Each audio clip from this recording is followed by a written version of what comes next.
Welcome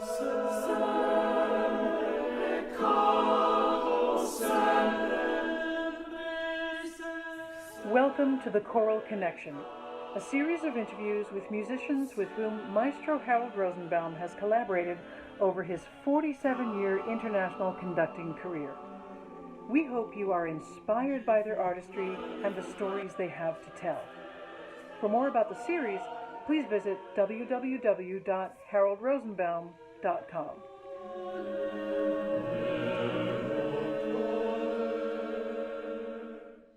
Hello, everybody. Today I have as my special guest Roberto Sierra, a friend of mine and a wonderful composer. I'll tell you about the piece of his that I performed a few years ago in a moment, but first let me tell you about him. For more than 3 decades, the works of Roberto Sierra have been part of the repertoire of many of the leading orchestras, ensembles, and festivals in the USA and Europe. At the inaugural concert of the 2002 world-renowned Proms in London, his Fandangos was performed by the BBC Symphony Orchestra in a concert that was broadcast by both the BBC radio and television throughout the UK and Europe.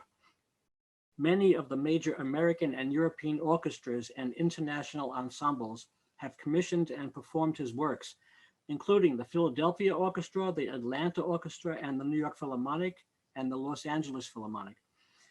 Commissioned works include Concerto for Orchestra for the centennial celebrations of the Philadelphia Orchestra, Concerto for Saxophones and Orchestra, commissioned by the Detroit Symphony Orchestra, and Misa Latina, commissioned by the National Symphony Orchestra of Washington, D.C.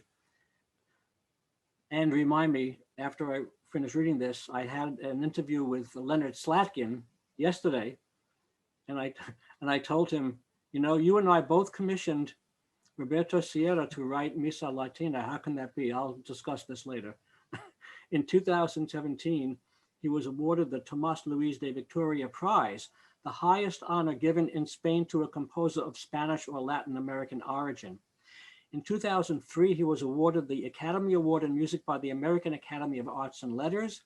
And the award states, Roberto Sierra writes brilliant music mixing fresh and personal melodic lines with sparkling harmonies and striking rhythms. Mr. Sierra has served as composer in residence with the Milwaukee Symphony Orchestra, the Philadelphia Orchestra, the Puerto Rico Symphony Orchestra, and New Mexico Symphony. And in 2010, he was elected to the prestigious American Academy of Arts and Sciences. His music may be heard on CD by Naxos, EMI, New World Records, Albany Records, Koch, New Albion, Cost Classics, BMG, and others. And of course, you can read more about him on his website or online. So welcome again. And let's begin with a discussion of your Misa Latina. Listening to a recording of it, I immediately decided I just had to conduct it. Of the original version, the Washington Times says, Mr. Sierra's new work is quite simply shockingly brilliant. Despite the Hispanic expectations evoked by the work's title, Mr. Sierra's mass often relies on classical European musical tradition. This makes his Latino eruptions all the more unexpected and irresistible. Well, in my case, I didn't have the means to hire a full orchestra, which was what this was written for. I didn't have a large chorus.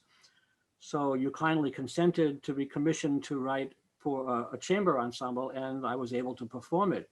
And you chose the piano, 2 pianos, and a host of percussion instruments. I'll read them all, and then I'll ask you a question. Xylophone, marimba, glockenspiel, bass drum, claves, or claves, I don't know how you pronounce it, I'm sorry. Claves. Cymbals, suspended cymbals, cowbell, cencerros? Cencerros, yeah. Cencerros, I'm sorry, lo siento. I speak a little Spanish. Timpani, vibraphone, casaba, hi-hat, tam-tam, gong, fuiro, jawbone, 3 congas, and snare drum. So can you tell us why you chose this combination of instruments, and can you explain what some of those percussion instruments are that are not familiar to me and many others, I'm sure?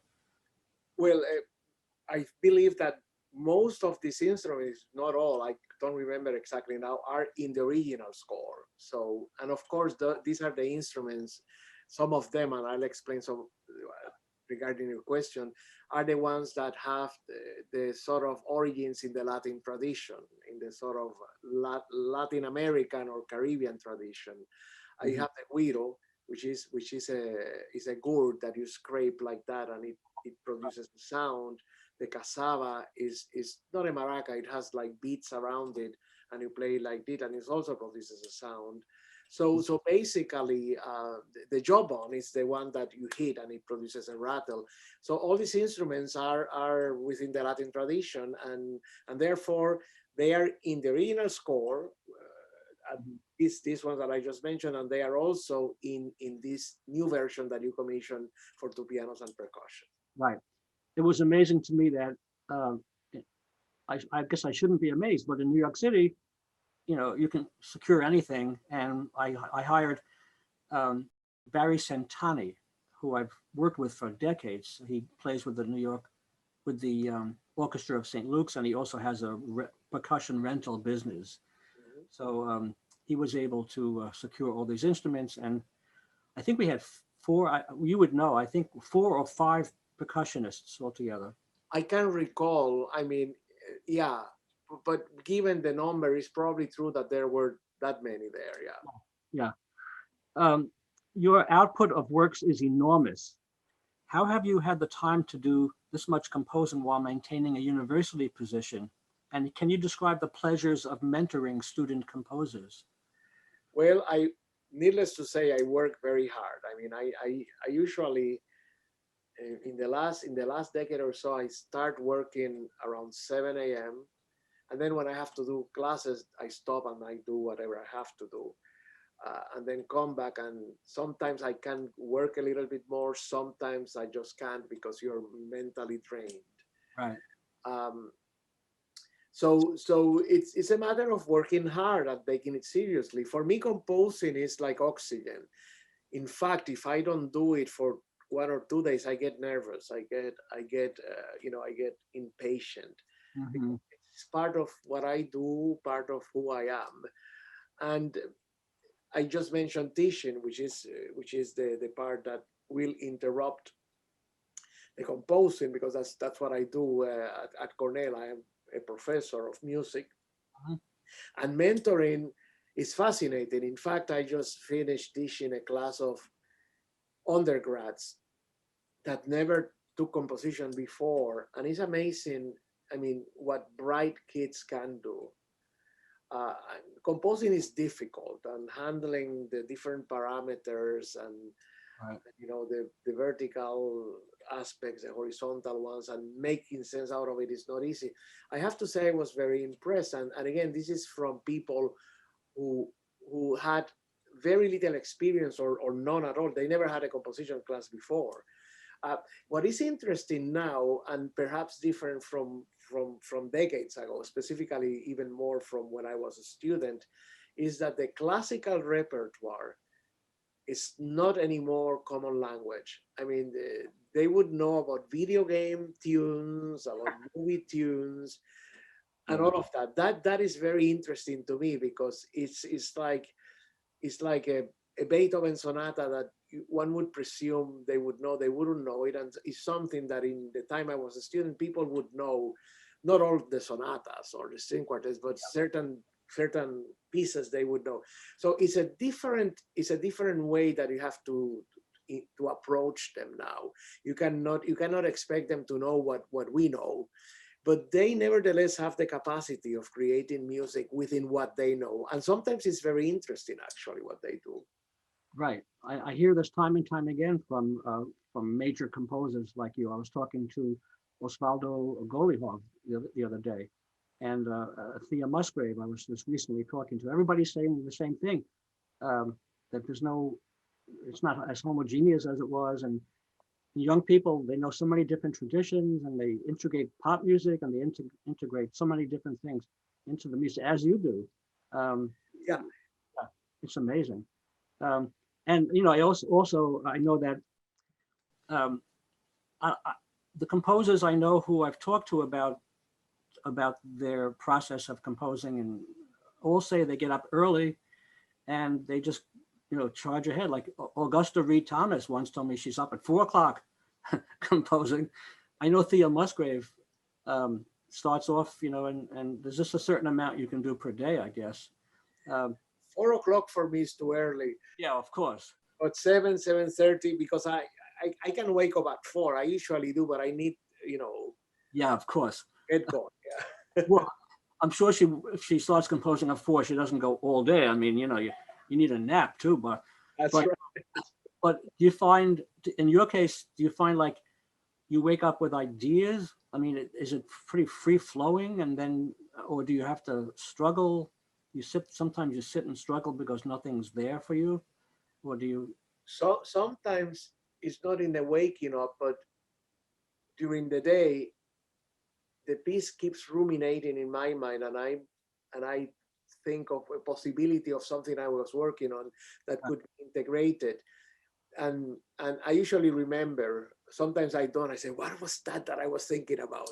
I don't jot them down, in a little notebook. I should maybe, Yeah. but it's later on that yeah. And I think also, by the way, in the sort of methodology of work, I think there is a point that you need to stop doing it. I mean, I like you were saying before, you don't start at 4 a.m. and then work the whole day. No, because there is a time that you're so drained again by your own intensity in the composing, that you have to stop. And usually stop meaning just don't do it anymore for the day, and then go back the next day. Sometimes you have to keep going because if you're under a deadline, but that's a different story. But if you are not pressed like that, you should stop and refresh. Yeah, and I can't think of anything more refreshing or rewarding than working with young people. As a former professor myself, I just 2 years ago I retired after teaching for 45 years in universities. I loved it. I miss it, but it's a great thing that we do to mentor young people. It's very inspiring, in fact. It is. I remember reading once that Ned Rorem would say he's always, he's always composing. Even when he's making dinner, he's composing. I mean, in other words, I understand you get ideas and, it just keeps on coming. You've written so much and so much wonderful stuff. I wish I knew all the music that you've written, all the music, all these major composers today. You look at their the list of their works. There are 50 pieces or 100. Who can keep up? But it's so wonderful that we have YouTube, and and you can buy CDs, whatever, and stream, that we can have an endless supply of wonderful contemporary music. I feel guilty that I don't know all of Mozart's symphonies or all of Bach's music. It's impossible. I mean, Neither do I. Neither do I. And I think you have to have a narrow range at the end, because otherwise it gets. I'm very curious always. I may flip something on YouTube or iTunes. Something comes out that sparks my interest. I usually don't listen to the whole thing because you don't have time. Yeah, I know, or else we wouldn't have time to compose and do other things. Your music is frequently performed around the world. Obviously, you cannot be present at rehearsals and performances of most of them. But when you do have the time to be there, do you prefer coming to the last 1 or 2 rehearsals so that you can give your input, make suggestions, etc., or would you rather trust the performers and just attend the concert? And which of those do you think the conductor prefers, having the composer there beforehand or not? I think, in my experience, most conductors do not like, for a good reason, the composer to be stopping the rehearsal. I have, measure 5, violas, violins, Right. and keep going like that. So I don't do that. In fact, when I attend performances, I like to hear a bit of it. I like also the conductor to ask me if there is anything I want to say, and I'll say it. But you have to realize, as a composer, that, I mean, these are 3 rehearsals. There's so much can be done in that space. And that if you're in the hands of a wonderful conductor, like most of the people I have dealt with, you're in good hands. And yes, there may be things you want to do differently. but why does it have to be? I mean, one day I will not be here, and hopefully, if my music keeps being performed, I will not be there to say, hey, so Right. And even now, you're not there. yeah, yeah. Can't- Tomorrow, right? Today they're rehearsing a piece in Spain, my trumpet concerto, a concert tomorrow that I wanted to go, but of course because of COVID, you cannot travel, so I'm not there. I Right. have no idea. They wrote to me saying it's wonderful, it's going great, so I have to trust that. Yeah, I guess there's a certain amount of sort of freedom that you get also from not having to be there. Although it's always exciting. I know one particular composer. I don't know if you know. Most people have never heard of him. His name is Tristan Kouris, Keuris. Yes, I don't know him personally, but I know his name, of course. Yes. Yeah. Um, he He's around my generation, I think, or I'm not sure. Yeah, well, he passed away about 20 years ago at the age of 50. Oh, yeah, yeah. Well, I'm not there yet, but more or less, I remember him, the name from from the 80s and 90s. Yeah. Yeah. Dutch composer, and he used to be so petrified going to his concerts of premieres. Um, I mean, he just yeah, he was totally petrified. But that's unusual. I mean, you I know, I understand that, and I'll tell you why. It's like you are the father of a young girl who is going to give her first piano recital. right? You want you want that your offspring, in this case is a piece of music, to do well. I mean, it's Yeah, you we composers, although they say, oh, I don't like, if they don't like, I don't care if they don't like it. Yes, you care. yeah, Why do it? There is that. You always are, at least myself, I am always thinking, well, how will it go? Will it be a flop? Will it be good? I can't imagine any any of your music being a flop. In fact, when I began listening to your Concierto Virtual, is that how you pronounce it? Yeah. I immediately started swaying and dancing and nearly fell off my chair.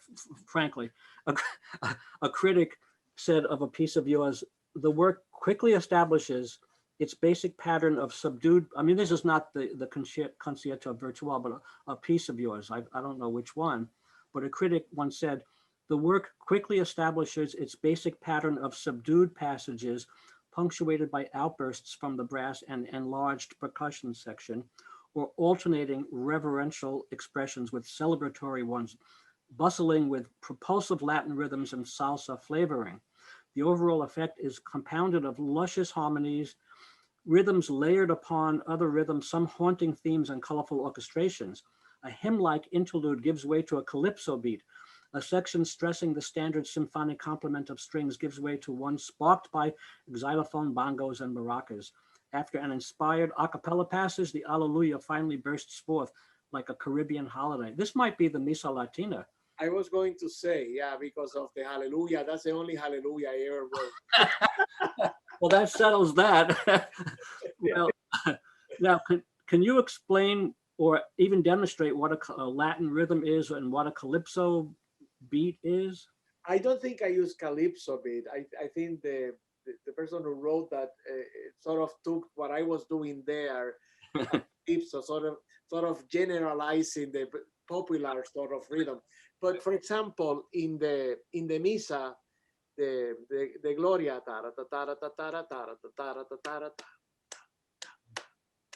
Right, that's syncopated.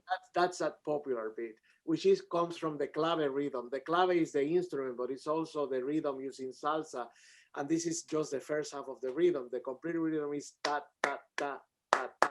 So I use just the ta ta ta ta ta ta ta without the ta ta part. Right, right. Well, thank you for that.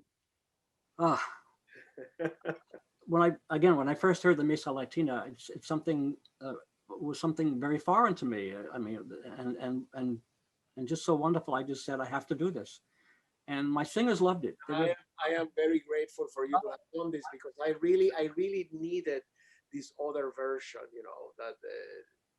That hopefully eventually we'll get more performances, but I really needed it because the orchestra is difficult. This is actually difficult to put together as well, because it requires two pianos, percussion, and so yeah, yeah. I got great pianists to do this in New York City, I remember. If your music were only intended to elicit joy, you would be joining countless other composers who write primarily to entertain, but yours is remarkably skillful, technically astounding, and deeply moving as well. These are some of the traits that make you one of our most notable composers today. Um, can you tell us what composers and or teachers have influenced your music the most? Of course, my main composition teacher was George Ligeti Oh, in Hamburg. I was a student of Ligeti in Hamburg for 3 years. wow. And not so much his music, because my music is different, although there are things that one can trace back to sort of Ligetian things, but more a sense of aspiring to a high technical level always, be yourself also, don't try to imitate what other people are doing. I mean, we always are going to be influenced. That's unavoidable. It doesn't matter what you do. There is always a trace, which is the second part of your question. Right. Which composers in the repertoire I sort of admire, and those composers goes from the classical era to me. I mean, and I hate to say it now because it's the Beethoven year, so it looks like I'm saying Beethoven because it's the Beethoven year, but no, Beethoven was a giant. I mean, I play the piano, so I'm always learning a sonata by Beethoven. I try to play them. I don't play them very well nowadays, but I used to be very deft at the piano. So to me, that's I mean, to see how Beethoven takes a little motives and develops it and makes something big out of very little. This is something I was telling the young composers. They're worried about making big melodies, and I said, no, look at Beethoven's small thing. Right. That you kind of play with it, vary it, and become something organic. So that to me is very important. And then in the more, I love Brahms. I mean, of course, Ein Deutsches Requiem to me is also a seminal work. Yes. For example, talking about choral pieces. I love Chopin. I love a lot of the piano literature, but in terms of influence, I think that both the French Ravel and Debussy have been influenced, although it's not perceivable, I think, directly in the music, but more the concept of freedom, that sort of elan that they have, and fantasy. And very important for me is Stravinsky first, and then Bartok as well. Wow. Which period of Stravinsky and which style? I have to say that the most important piece written in the 20th century was Le Sacre. I mean, it's undoubtedly so. And it's one of the most adventurous pieces ever written, even to this day. I mean, it's over 100 years. Yeah. And very little has the needle in terms, for example, in terms of orchestration, that needle hasn't moved really that much past Le Sacre. You have experiments now. I mean, like using noise or electronics. But when you go to using just the orchestra, Le Sacre is a defining moment to me. Right. But I love all Stravinsky. I mean, that he was looked down for his neoclassical period, and they don't realize that all his music is one. He's always using the same methods. He's just using different approaches at different periods in time. Yeah, I've experienced that with him. I just heard, and I forget the name of the piece, but it was one of his neoclassic works that I've never heard before, and you can tell right away it's Stravinsky. Yeah, it's just 3 bars into the piece, Stravinsky. Yeah. His mass. I did his mass. I sang in his mass in high school. I mean, I had a great experience, and that's unbelievable. I have a few things to say in response. Joan Tower also says her favorite and most inspiration she's gotten was from Beethoven. And when you talk about small components growing, I mean, he takes, aren't at least 50% of the themes from his symphonies triadic? Yeah, triad. 3 notes or 4 notes, yeah. Yeah. I'm sure you know the Mozart Great Mass in C minor. the Kyrie, the first 36 notes, I counted them. I was fascinated by Kyrie, and the other parts contrapuntally are the C minor chord, the first 36 notes are just, it's like 17 seconds of C minor done brilliantly and expanding on that. Absolutely. And it also has a virtue of giving unity orally for the listener. If you start to introduce a different idea every three notes, Right. You lose it. I mean, there's no way to to follow that. Right. So what are you doing? What project are you doing now? Have you been commissioned recently? I just finished the piece for string orchestra that Detroit Symphony will do virtually, actually, on March 11th. I'm working right now, and hopefully I can go back to my computer afterwards on a. Explain what you mean. People will think I'm boring you or something. No, no, not at all. I was explaining earlier before we started this chat that that both my computers crashed while trying to install a new update of the operating system, and I thought I had lost everything. Oh my! So up until the moment that we connected, I was still going through that. So, but finally, it's there. I still have to test and press the application, and hopefully it will come up.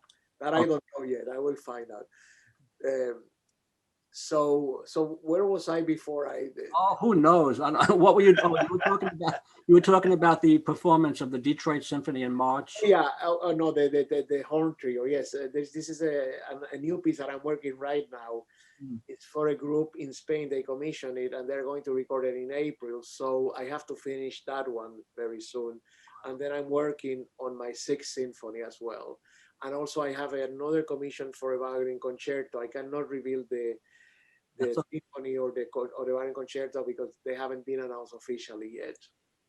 Yeah. Wow, you are amazing. You're one of our national treasures, and thank you so much for taking the time to talk to me. I'll never forget working with you. Well, actually, I didn't work with you. You came to the performance, but we talked a lot of, up till then about how to proceed with the reduced chamber version of your Misa Latina. Well, thank you again. Thank you, Harold. It's always great to see you, and yeah, I mean, it's these are wonderful memories. So thanks a lot. You're welcome. Be well. Take care then. Bye-bye. Okay, bye-bye.